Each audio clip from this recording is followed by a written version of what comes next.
studio this morning, Sean Temple, our sports director. Good morning, Sean. Good morning. Also with us is Nathan Baliva, sports information director at Monmouth College. Good morning. Morning, how are you? I don't know. How am I supposed to be waking up to that news? My guess is that you're deleting a whole lot of Facebook comments where you trash John Calipari. That's my guess. There's a lot of Arkansas fans. That's what I would be doing if I were you. I think you're going through and deleting. Oh, I like him now. I got to delete that. Got to delete that. Got to delete that. That's my guess. It is kind of weird when you haven't cared for someone since 2009. You respect him, but you don't care for him because they're Kentucky's coach, and then you wake up and that's your coach. Yeah. And I'm sure Bluegrass Bonifer, I texted him last night. I'm sure he's happy. Yeah, he might be. He's been wanting to get rid of Calipari for a couple of years. So. Well, and I think they must have wanted to because of the $33 million buyout. He's actually there because he's emceeing the one of the Hall of Fame things that they do that he does every year. So I was going to text him this morning and be like, anything going on while you're down there? Help carry Calipari stuff to his car? Yeah, because that's where he is. But I know he texted it's time for a change after they lost to Oakland. Sure. And I think he felt that way last year when they lost early to, who they lost to, St. Peter's last year, right? Yeah, I think so. That one? Yeah. Yeah, it was A&M this year and St. Peter's last year. Yeah, so I think he felt that way then too. But yeah, he's down there, so it might get some crazy firsthand knowledge from Dwayne when he gets back on. I think he's back on Thursday. So. Is he? Okay. Yeah. Well, I hope he has a good trip down there, and it'll all be worth it if he's able to bring that recruiting class. Oh, he will. That's what he does. That's what he does best. But from Kentucky to Arkansas? Sure. Can you do that? Sure. I mean, I know they can just transfer now. Right? Yeah, they can do whatever they want now. Yeah. Who cares? It's a wild, wild Throw some west. cash at them and you're good. All right, thoughts last night on Iowa, South Carolina, or yesterday afternoon? Zero thoughts. I didn't watch that. Oh, you didn't? No. You were, okay. No, I was watching the Cardinals. Well, So the Cardinals win? They did not. They were pretty bad yesterday. Kyle Gibson gave up a couple of long 3-run homers to the Marlins early on in the game. So, was not a good performance for St. Louis. But I guess the Marlins were bound to win a game at some point somewhere. Yeah, it's true. Because they It's were their first one of the season, 0-9, right? Yeah. So Well, we dealt with the rain delay with the Cubs yesterday. It was they were up 6-0 in the bottom of the bottom of the fourth, and then the rain came. Yeah, I saw the tarp on the field there. The Cardinals had a rain delay when it was 10-1, and at that point it was like the eighth inning, I think. Yeah, It's like, call the game, Yeah. go home. But then Nolan Gorman hit his second home run, so I guess good thing they stuck around. But crazy weather, rain delays with that, with the Cubs game. I know the White Sox dealt with that a lot this week during their homestand too against Kansas City. So it's a rough time of the year for the groundskeepers for sure. All right, tonight, who's going to win, guys? Mike's Purdue Boilermakers or UConn? Yeah, I think UConn. Boy, they're looking really good. I mean, I know Edie's a ton, but if there's somebody that can handle Edie, it's UConn. Yeah, that matchup inside will be fun. The interesting thing for me is UConn, the one thing they've not done well is shoot the three. I think they were like 3 of 18 or 3 of 19 against Illinois and still won by 20 plus. The other night against Alabama, they started off 1 of 15 maybe, 1 of 13, somewhere in that range, and then finally hit a couple and got a couple in the second half. But if Purdue can hit those threes with those 3 guards out there, and if they're on, then I think that might be tough for UConn. But the way UConn's played, the last, really since Christmas, I think they're 24-1 since Christmas. With the loss to Creighton, who was a bucket away from making the Elite Eight. So, that's pretty good. But yeah, Purdue's going to be a ton. I just hope it's a good game. I hope it's a close game. I hope it's not a 54-50 type game. Yeah. That's boring and controlled by the referees. Hopefully they get out there and they go, and it's a good game. We got a good game Saturday night with UConn and Alabama until there was 2 minutes left. So hopefully it's something like that. Okay. Well, we have wonderful weather, so this is great news for our spring sports. First, though, I want to real quick talk about the football team and their annual spring cleanup. Yeah, that's coming up this weekend. We've got I know that They've got a couple of spots left. Having talked to Coach Healy, who's running things on Thursday, and getting a list of what they've got. They've still got a few slots left, so people can call down there to the football office or email Jack Healy. All of that information's on our website, right on the football page. It's the main story on the football page. There's a press release and story about it with all the contact info. I think you guys had that on your website last week too when we posted that out for anybody who's looking for it. But the cleanup day is next Saturday. We've got a bunch of things on campus, so unfortunately I won't be able to jump in and join them. We got tennis starting at 9 a.m. and we got 2 home softball games and another tennis match on Saturday. But I know in the past they've been able to get to 8, 9, or 10 places. I think Coach said that they're mostly right in town this year so far. There might be one exception to that, but that they'll do a little bit of everything. That the only things that they really won't do, they're not going to haul anything away. As far as that goes, they'll take it to the curb, and put everything there if it's leaves or branches and other things like that. But they're not going to haul anything away and be responsible for where it goes. So they're not going to do that part. And then the other thing is they're not going to be bringing supplies. So if there's specific things you want them to do or need them to do, if you want them to rake, please have a couple of rakes. If you want them to put leaves in the bags, please have the bags, and those kinds of things. They'll have the sanitary stuff, but they're not going to have the rakes, the shovels, the bags, the hedge trimmers, like those kinds of things. They'll do all that stuff. But they're not showing up with a truck full of stuff. These are college kids that live in a dorm. No, so they don't have all of that stuff. But let's see, pizza, beer, yeah, hedge trimmer. that's right. So or Perrier water and chips, or a hedge trimmer. Yeah, so they'll do all of that, and they have a lot of fun doing it, and they're looking forward to it this weekend. Good for them. That's a heck of a way to get involved in the community, especially for people who need a little extra help, and they probably were athletes at one time and have some knee or hip or ankle issues. And boy, what a big help to get a yard cleaned up. That's the big key, and they get out there and help the people that need that help or can't do it themselves, and they're able to get out there and do that for them. And the weather will be beautiful for it. Yeah, that's a great thing too. I know last year it was really good weather. I think it was 2 years ago it got rained and moved to a different day, the day before, which is always a little difficult. But they're into their spring practices now too, and they're getting going. They've been doing a lot of things in the weight room and getting out there on the field. I think they start the rest of their stuff coming up on Sunday. But I know they've been out there doing a lot of things so far and getting into their spring practice, just like volleyball and both of our soccer teams have been doing as well. Yes. Kind of talk about the premise of why they have the cleanup day.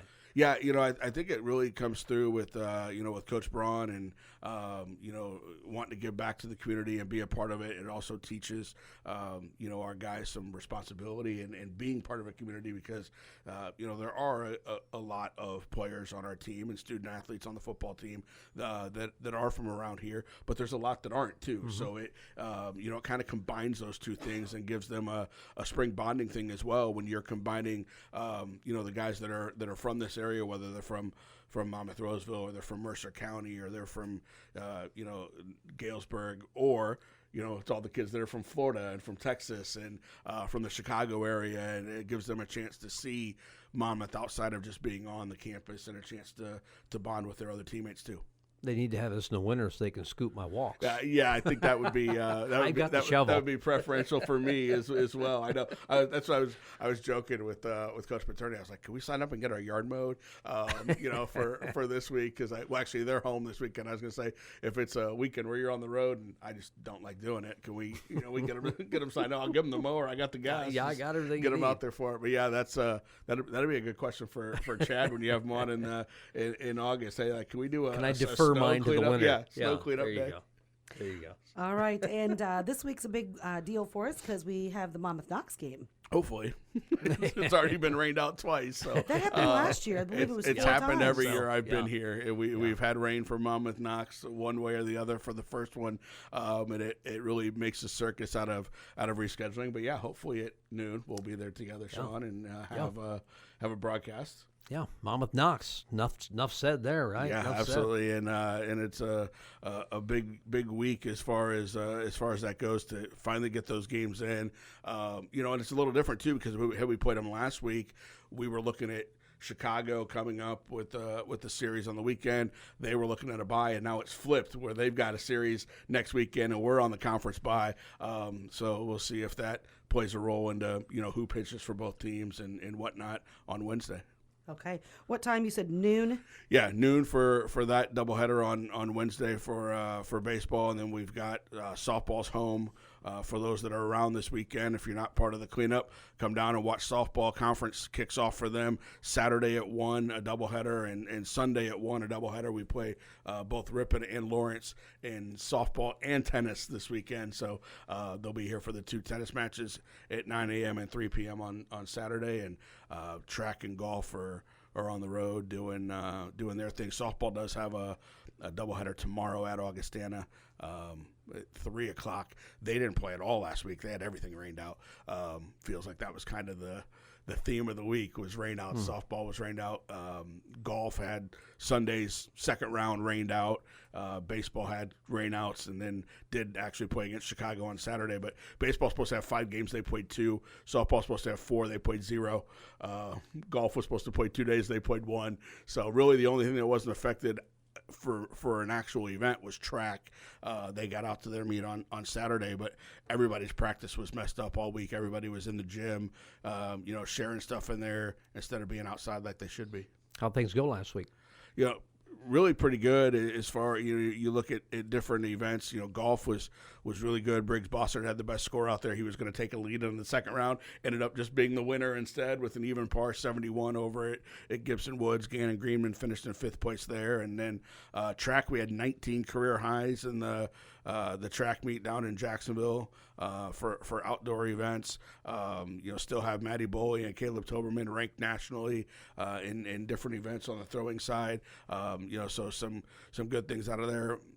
Baseball had really 2 bad innings that cost them the 2 games in Chicago. Ran into one really good pitcher in game 1. Cade Sharp threw a complete game for us, but took the loss, and then gave up 5 runs in the bottom of the first in game 2, and never fully caught up in that one. And like I said, softball didn't play. Tennis lost their match at Grinnell, which is pretty much Grinnell's expected. really good. These days, Grinnell has won 100 in a row or whatever it is in conference. They're ranked nationally, so that you knew that was going to happen going in there kind of. But kind of a quiet week because of weather and everything that happened. Like I said, we were supposed to have 12 events and we ended up with 3, 4 actually, I guess, with 2 baseball games, but that's really about it. Yeah. Okay.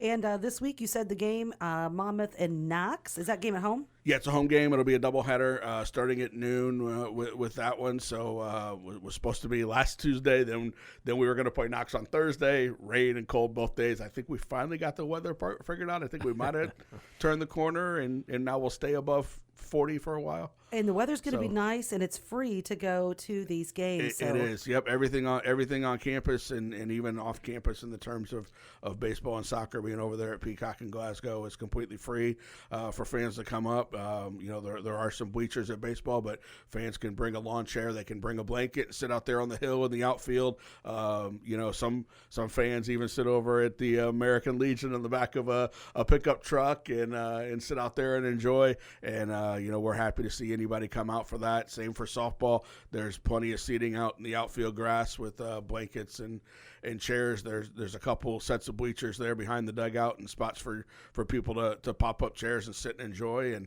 same thing for tennis. You can put a chair up there against the fence and watch, or there's a couple little rows on the grass over on the side there at the tennis courts as well. Okay. And you guys will be on the air at what time? 11:45 with the pregame start right here on AM 1330, FM 95.7. Okay. Anything else, Nathan, you need to get off your chest today? I don't think so. I don't think so. I was waiting to see your reaction on Calipari. That was my big thing of the day, just to see what you thought if you were all in. Well, I mean, I have to be all in because you can't just switch teams when you're 50 years old and you've had the same team for 50 years. Stuck with who you got. So That's you true. just kind Stuck with of. who you got. But I mean, he is 423 and 122 losses, Yeah, right? yeah. So he's got Great in the regular experience. season. Just the last few Postseason, years they've run into trouble in the first or second round, but he's going to get you there. That's Meanwhile, swept Ole Miss, still number 1 in baseball. I'm gonna get me a World Series this year. Not a good weekend for my Florida Gators. So Who'd y'all play? Missouri, 3 1-run losses. Had the lead and That is tough. had the lead. I don't know about Friday. I didn't watch Friday. Had the lead on Saturday and Sunday and lost both games. So Doggone not it. good. Well, we will take. We're going to get that World Series. It's going to happen. Dave Van Horn is our man. See, he doesn't leave us. He stays with us. Not yet. Yes. Right. DVH. You can't say if we've learned anything in the last few weeks. You can't. I mean, it's funny. Somebody said last night this is all because SMU fired their coach after 2 years with winning records. They fired him. They hired the USC guy. USC hired the Arkansas guy. Arkansas hires the Kentucky guy. Now Kentucky's going to go. I mean, they're not going to go small. So they're going to go take somebody. I hope it's not Will Wade. He interviewed. Could be. It could be a Patino.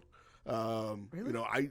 I joked yesterday. Well, the younger one got New Mexico into the tournament. He's got connections there. Could you imagine if Patino went to Kentucky? I joked yesterday after being at Louisville. Yeah. Right. Well, I joked. Well, yeah, went back and forth already. Well, I joked yesterday. Why not Billy Donovan? Yeah. You know, yeah. if I would have taken Billy Donovan. if he's ready to go back to college basketball and he was Florida, right? He was Florida. They Yep. already named a basketball court after him. Yep. He was Florida, won 2 titles there, but he was an assistant with Patino at Kentucky the first time around. So it's good. It's not going to be a small name. I wonder You know how- that it's Kentucky. They're gonna go big. It's the only way they can go. We had to have a benefactor Yeah. help us come Yeah, up yeah, with the $8 sure. million. Absolutely. Yeah, you got an $8 million When's the last buyout. time you heard the word benefactor? Yeah. Sadly, the only constant is Mike Tomlin. Sadly, that's the only constant we have in coaching. You guys have a wonderful week. It's You too. beautiful You too. outside. Thanks. It's so nice to be able to have spring sports. Nathan, thanks a lot. Thank you.